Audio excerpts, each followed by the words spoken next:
Welcome to Spiritual Psychology. My name's Renee LaValle McKenna, and I bring my 30-plus years as a recovering addict and ex-crazy person turned therapist and shamanic healer to bring you snackable teachings on spirituality, psychology, and all things personal growth. And today I want to talk about the Fool and the Magician. And before I record this podcast, I often pray or meditate or do a little ritual about what do people want to hear or need. And I actually have a long-running list of things I can choose from. But this morning, I was inspired to turn to the archetypes of the tarot, or tarot, as some people call it, and pull a card and see how the fates wanted to direct me. And I pulled card number 1, the Magician. And the wonderful thing about working with archetypes is that we can find ourselves in every single one of them, that we are in all of the cards and all of the cards are in us.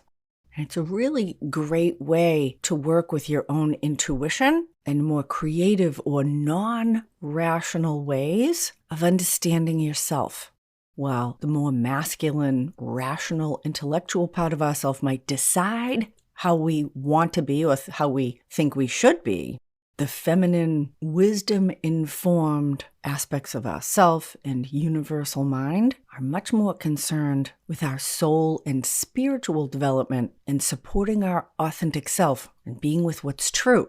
And when we align those two things together, our intellect and our intuition, have them make friends with each other and work as a team, I have found that to be a more empowered, grounded, inspired, and fulfilling way to move through life. And the Magician is the first card in the tarot deck. Number 1, all the cards are numbered. And when I pulled out my favorite tarot book, The Ultimate Guide to Tarot Card Meanings by Bridget Esselmont, she has an excellent little digital app called Biddy Tarot. She's my go-to girl for deeper meanings in tarot because I don't have them all memorized. And I remembered there's a card before the Magician, card number 0, the Fool. And there's a beautiful quote attributed to Buddha. There are 2 mistakes one can make along the road to truth: not going all the way and not starting. And I love archetypes, as do some of my besties, because they are like guides and teachers to direct us into deeper wisdom about ourselves and how things unfold with a wisdom that we can trust, that even things we resist or turn away from, like death or loss, endings or hard work, they have their wisdom and they're necessary to this beautiful, complex, unfolding process that we're all in. But we're not going to talk about death and loss today, although I love to talk about those things. We're going to talk about the Fool and the Magician. And the Fool is number 0, a number of unlimited potential. And so it doesn't have a specific space or place in the sequence of tarot cards. The Fool could be at the beginning or the end, or maybe anywhere in the middle. And the Fool's part of the major arcana. And these are the big archetype cards that represent our life lessons and the karmic influences and themes that influence our individual life and our soul's journey to awakening. Major arcana cards are deep and complex in meaning in really beautiful ways. They represent the structure of human consciousness and hold the keys to life lessons passed down through the ages. And some would say that the Fool is the main character of the major arcana and makes his journey through each of the cards, meeting new teachers, learning new life lessons along the way, and eventually reaching the completion of his journey in the World card. And this could be called the Fool's Journey and could be a really helpful way to understand the storyline of the major arcana tarot cards. But we are all on a fool's journey here as humans. And the more fully and deeply we submit ourselves to participating and understanding this human journey that we're on, the more wondrous, magical, and fulfilling it can be. Even the sticky parts. And the other great thing about archetypes is that we can access the energy of them and their attitudes to use in our own life at any moment. So in the Fool card, a young man stands on the edge of a cliff without a care in the world, and he's setting out on a new adventure.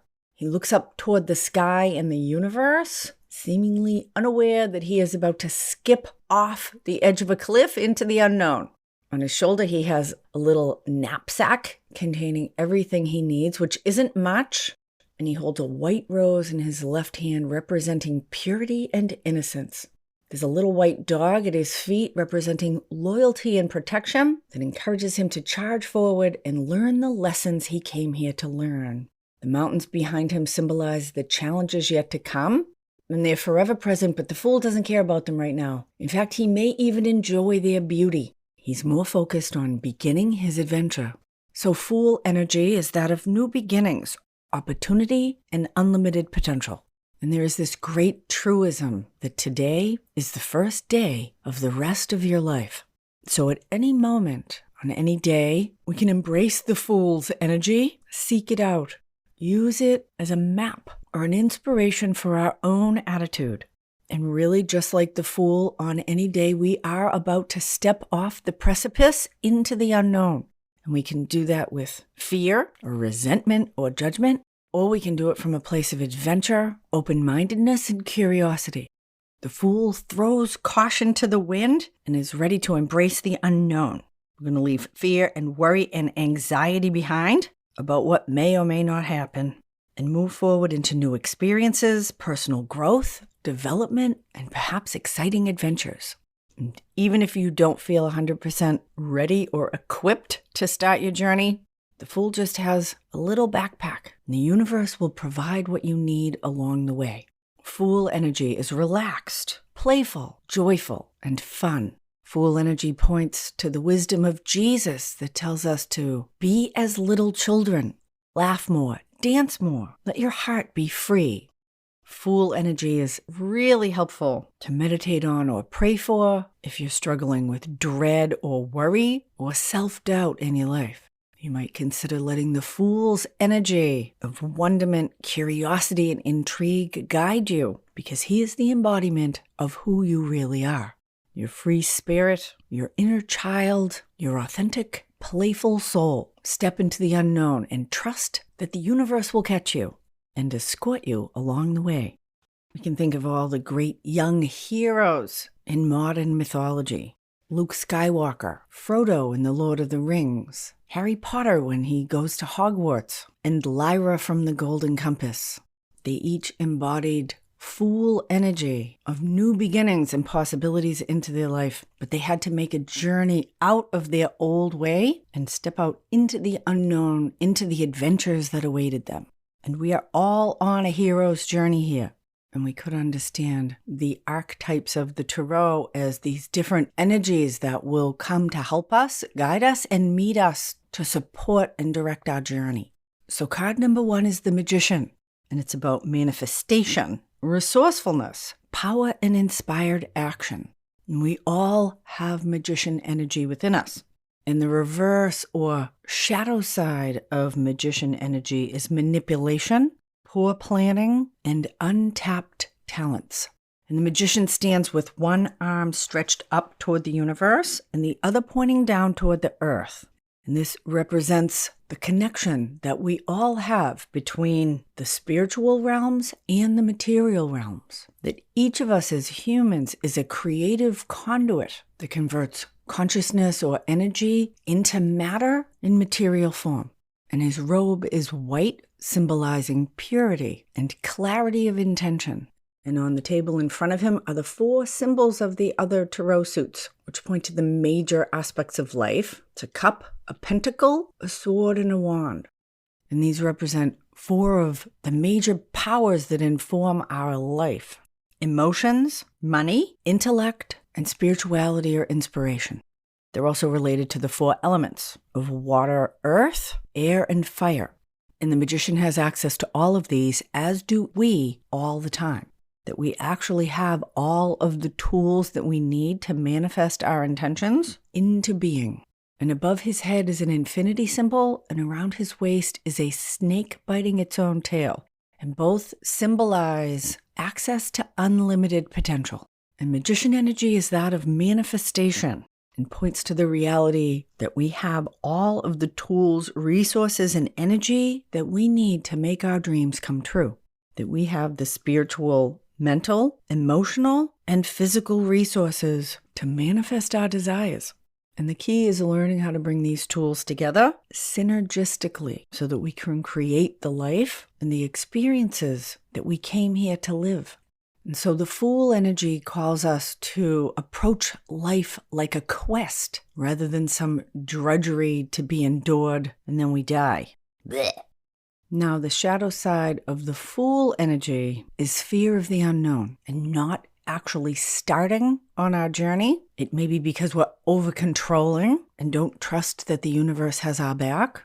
And so we live constricted and fear-based and bitter, unfulfilled. The other shadow side of the Fool is to be overly reckless. That was kind of my trajectory. The shadow of the Fool is often addiction. It may seem spontaneous and adventurous, but it has total disregard of consequences and puts ourselves and others at risk, or puts that spontaneous life spark energy of adventure and curiosity in a little secret box, like porn addiction, compulsive eating, or drinking too much. That energy leaks out in ways that aren't really aligned with our deeper purpose or intentions, and then we feel ashamed of it. True Fool energy is inspiring and life-affirming. So if you have a lot of fear or shame or control in your life, you might want to curate or cultivate, practice some Fool energy of playfulness, fun, curiosity, and adventure in your life, in your work, in your relationships, in your bedroom, in your finances. Now, we all have the best of ourselves and the worst of ourselves. Getting honest about all of that helps us to live in a place of consciousness and intention and choice about how we act. And it is our actions and behavior that create our reality. So being aware of the shadow side, being willing to confront it and evolve it so that we can live from our best self is what all of my spiritual psychology work is about. Enriching what is good about us and composting what no longer serves.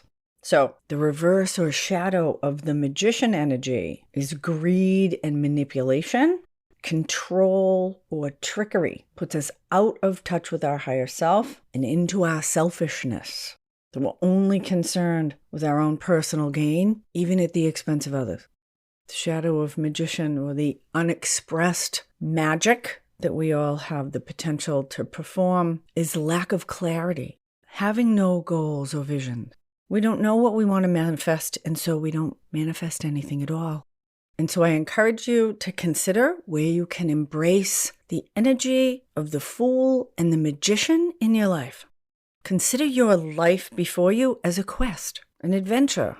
And how can you use the tools of your own resources of intellect and intuition, of power and spiritual connection to bring into being that which you came here to manifest for the benefit of yourselves and others?